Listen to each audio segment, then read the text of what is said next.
Hello everyone, welcome back to my channel. मैं doctor Ranjana Gupta आज BSc second year की series में जो टॉपिक शुरू कर रही हूँ that is remaining part of the representation of data, और हम कहें जो graphical representation of the data, जिसमें मैं हिस्टोग्राम्स, फ्रीक्वेंसी कर्व, पॉलीगॉन जो है फर्स्ट पार्ट में डिस्कस कर चुकी हूँ।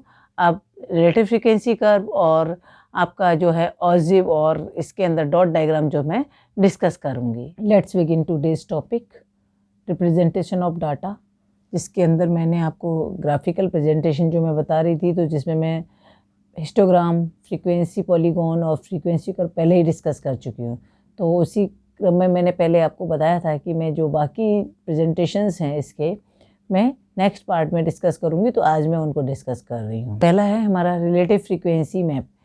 रिलेटिव फ्रीक्वेंसी जो है that is proportion of all observation determined by dividing the number of observation in category by the total number of all observation. Simple सा है, जैसे मैं आपको एग्जाम्पल की हेल्प से इसे समझाती हूँ कि draw a map with the help of given data.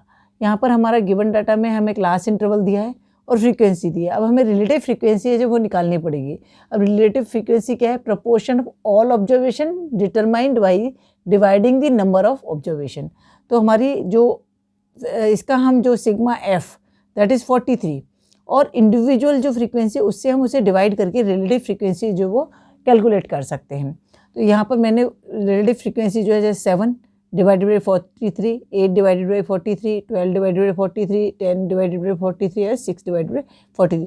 तो ये जो वैल्यूज़ आई हमारी वो हमारी हैं रिलेटिव फ्रीक्वेंसीज। अब इस रिलेटिव फ्रीक्वेंसी और क्लास इंटरवल के बीच में हम जो है ग्राफ ड्रॉ करेंगे। तो यहाँ पर मैंने जो ग्राफ है वो जो ड्रॉ किया है, तो यहाँ पर एक्स एक्सिस पे तो मैंने क्लास इंटरवल लिया है दैट इज़ एज जो कि है, और वाई एक्सिस पे मैंने फ्रीक्वेंसी ली है। तो यहाँ पर मैंने जो रिलेटिव फ्रीक्वेंसी उसके अकॉर्डिंग जो वैल्यूज़ हैं मैं यहाँ प्लेस की हैं। तो यहाँ 0.12 से मैंने स्टार्ट किया है अप टू 0.28 तक, क्योंकि हमारी हाईएस्ट लिमिट 0.28 है। यहाँ पर मैंने ग्राफ के अंदर कट डाला है क्योंकि हमारा 0 टू जो वेरिएशन देखें यहाँ पर 0.12 का वेरिएशन है, जबकि आगे पॉइंट जो है 0.2 का ही वेरिएशन है। तो इसलिए क्योंकि यहाँ इसमें ज़्यादा वेरिएशन होने की वजह से जो गैप है जो वैल्यूज़ का वो ज़्यादा है, तो हमेशा इस तरह से यदि होता है तो हम जिस एक्सिस पे इस तरह के चेंजेस होते हैं उस पर हम ग्राफ की जो एक्सिस है उस पर कट मार्क करते हैं। वाई एक्सिस पर मैंने 2 का ही डिफरेंस लिया है, तो 0 टू 2 के बीच में ही 2 का डिफरेंस है, इसलिए यहाँ पर हम कट नहीं डालेंगे। अब बात आती है स्केल की। तो हमेशा मैंने आपको पहले भी बताया कि जो स्केल है हम राइट हैंड साइड पे जो ग्राफ है उस पे लिखते हैं।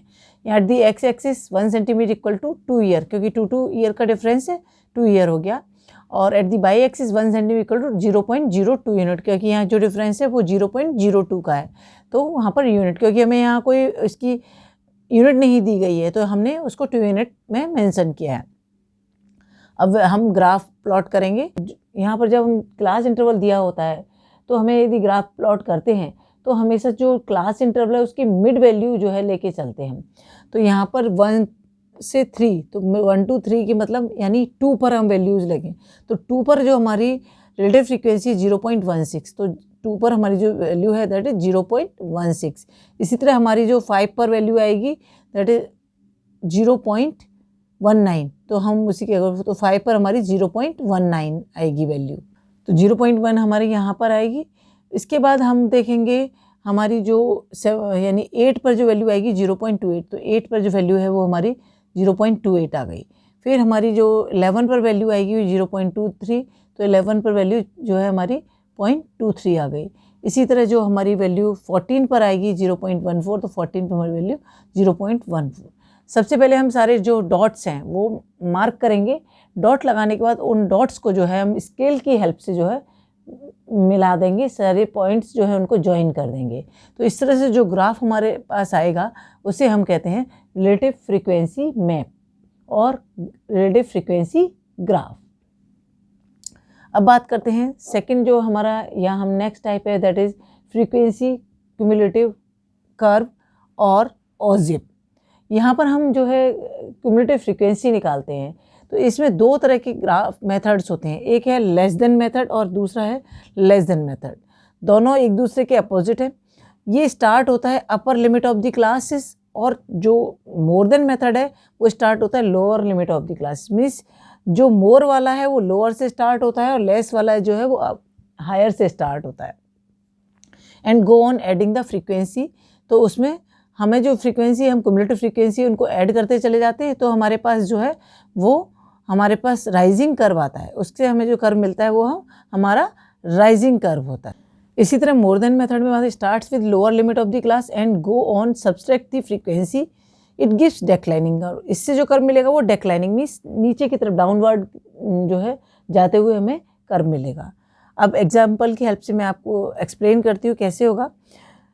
ड्रॉ ए ऑजिप with the help of given data. और यहाँ हमें क्लास इंटरवल दिया है, नंबर ऑफ प्लांट्स, फ्रीक्वेंसी जो है वो नंबर ऑफ प्लांट्स की फॉर्म में है। तो हमारा जो डाटा है उसमें 17 to 19, 22, 22, 23 to 25, 26 to 28, 29 to 31, और इनकी ये फ्रीक्वेंसी दी हुई है। तो हमें सबसे पहले जो डाटा है उसको टैबुलेट करना है। किसी भी केस में सबसे पहला केस हमारा यही होता है, सबसे पहला काम जो है कि हम जो डाटा है उसको टैबुलेट करें, जिससे कि हम उसकी जो कैलकुलेशंस हैं वो प्रॉपर कर पाएँ। तो यहाँ पर मैंने सबसे पहले क्लास इंटरवल मेंशन किया। अब क्योंकि मुझे पहले लेस देन कर्व बनाना है तो मैंने लेस देन लिमिट्स लिखी हैं। लेस देन में हमने बताया कि अपर लिमिट्स लेनी है, तो हर क्लास की अपर लिमिट्स ये दी हुई हैं, तो मैंने उनको यहाँ अलग से मेंशन किया है। उसके बाद हमारी फ्रीक्वेंसी जो दी हुई है वो फ्रीक्वेंसी मेंशन की है। अब यहाँ पर हम उनकी क्युमुलेटिव फ्रीक्वेंसी निकालेंगे।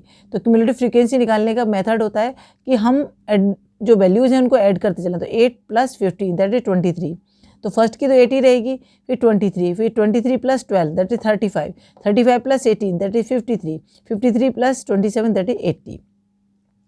इसी तरह मोर देन मेथड के लिए हमें क्या करना है, लोअर लिमिट्स लेनी है। तो जो हमारी लोअर लिमिट्स हैं वो ए हैं, तो मैंने ये वैल्यू जो है यहाँ पर मेंशन की हैं। अब क्युमुलेटिव फ्रीक्वेंसी यहाँ पर निकालने के लिए हम यहाँ पर जो है सब्सट्रैक्ट करते जाएंगे, जो वैल्यूज़ हैं उनको हम सब्सट्रैक्ट करते चले जाएंगे।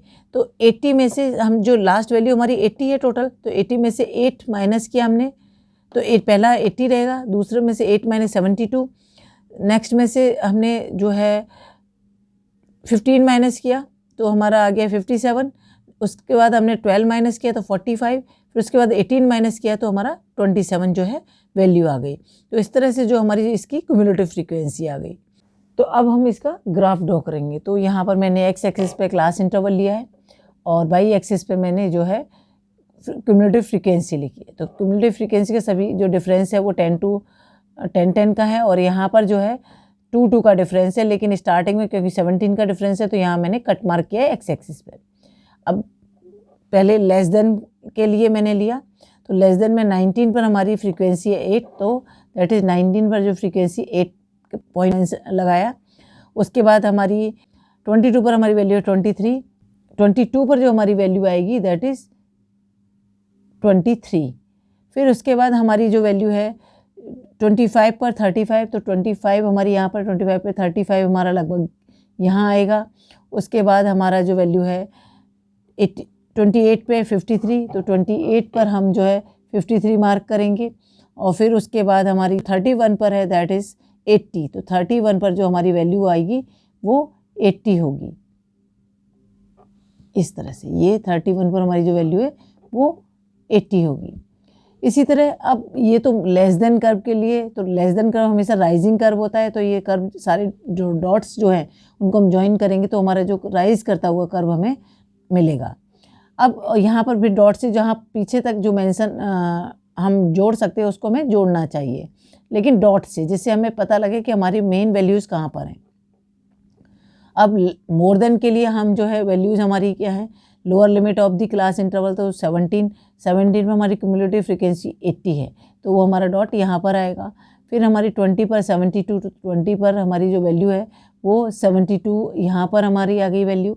फिर हमारा 23 पर 57, तो 23 जो है वो यहाँ पर, और 57 जो है वो हमारा यहाँ पर आएगा। इसी तरह हमारा 26 पर 45, तो 26 पर हम देखें तो 26 यहाँ पर है हमारा, 45 यहाँ आएगा, और 29 पर 29 जो वैल्यू है वहाँ 27। तो ये एक ना एक जगह पर आकर ये दोनों कर्व जो है आपस में क्रॉस करते हैं, और फिर हम जब इन डॉट्स को मैच करते हैं तो हमारा डेक्लाइनिंग कर्व हमें मिलता है। फिर हम डॉट से बाकी पार्ट को आगे तक जो है जो हमारी एक्सिस है उस पर जाकर ज्वाइन कर देते हैं। तो इस तरह से जो हमें जो मिलता है इसे हम कहते हैं ऑजिव। तो इसमें एक लेस देन कर्व बनता है जो कि राइजिंग कर्व होता है, एक मोर देन कर्व होता है जो कि डेक्लाइनिंग कर्व होता है। तो ये थे आपके ऑजिव और फ्रीक्वेंसी, रिलेटिव फ्रीक्वेंसी मैप। तो नेक्स्ट है हमारा स्कैटर और डॉट डायग्राम। इसको स्कैटर क्योंकि जो हमारा डायग्राम है इसके अंदर पूरे डॉट की फॉर्म में ही होता है, बिखरा हुआ पूरा रैंडम टाइप का हमें दिखाई देता है, इसलिए हम स्कैटर और डॉट डायग्राम कहते हैं। तो इसके अंदर हम जो वेरिएबल्स हैं इसको कभी भी कोई भी दो डाटा, ऐसे डाटा जैसे मार्क्स हैं, टेम्परेचर है, कोई भी दो बिल्कुल दो पर्टिकुलर टाइप ऑफ कंपोनेंट के बीच में यदि हमें कंपैरिजन करना है तब हम इस जो ग्राफ का जो है या हम के मैप का यूज़ करते हैं। तो it is prepared after cross tabulation in which frequency of at least 2 variables have been cross classified. तो यहाँ example marks of the students in different class, या डिफरेंट क्लास में मैंने उनको एक्स और वाई में कैटेगराइज कर दिया है और सब्जेक्ट्स मैंने मेंशन किए। तो यहाँ मैंने different Hindi, English, maths, biology, physics, chemistry, SST, उनके जो मार्क्स हैं स्टूडेंट्स के, तो एक एक्स क्लास कोई भी हम जैसे हम मान लें 10th और 12th में कंपेयर कर रहे हैं तो एक्स के ये हैं और वाई के ये मार्क्स हैं। तो अब हम जो ग्राफ बनाएंगे दोनों को एक्स एक्सिस और वाई एक्सिस, एक वेरिएबल को एक्स एक्सिस पर और एक को वाई पर लेंगे। तो ये जो एक्स है वो फर्स्ट वेरिएबल है और वाई जो है वो सेकंड वेरिएबल है जो कि मैंने वाई एक्सिस पे लिया है। अब मेरी वैल्यू 45 पे 42, मतलब यहाँ 45 मार्क्स हैं तो यहाँ 42, तो 45 जो है एक्स एक्सिस पर यहाँ आता है और 42 यहाँ। तो ये दोनों मतलब जो वाई एक्सिस पर 42, तो ये दोनों का कंपेयर हो गया कि हम इस जब कि जो एक्स कैटेगरी वाले स्टूडेंट के मार्क्स 45 है तो वाई कैटेगरी वाले स्टूडेंट के उसी सब्जेक्ट पे 42 मार्क्स हैं। इसी तरह हम दूसरे सब्जेक्ट में देखें तो यहाँ एक्स कैटेगरी के 47 है तो यहाँ 47 पे हम देखें ये 47, लेकिन सेकंड कैटेगरी के ओनली 29, तो 29 यहीं पर आ जाता है।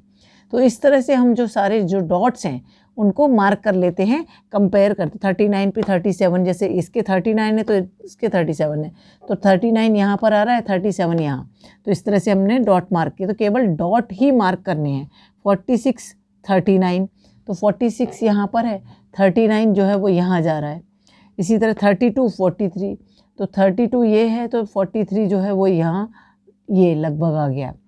इसी तरह 40 43, तो 40 से 43 ये आ गया यहाँ पर। इसी तरह 41 40, तो 41 यहाँ पर आएगा और 40 दैट इज दिस वन।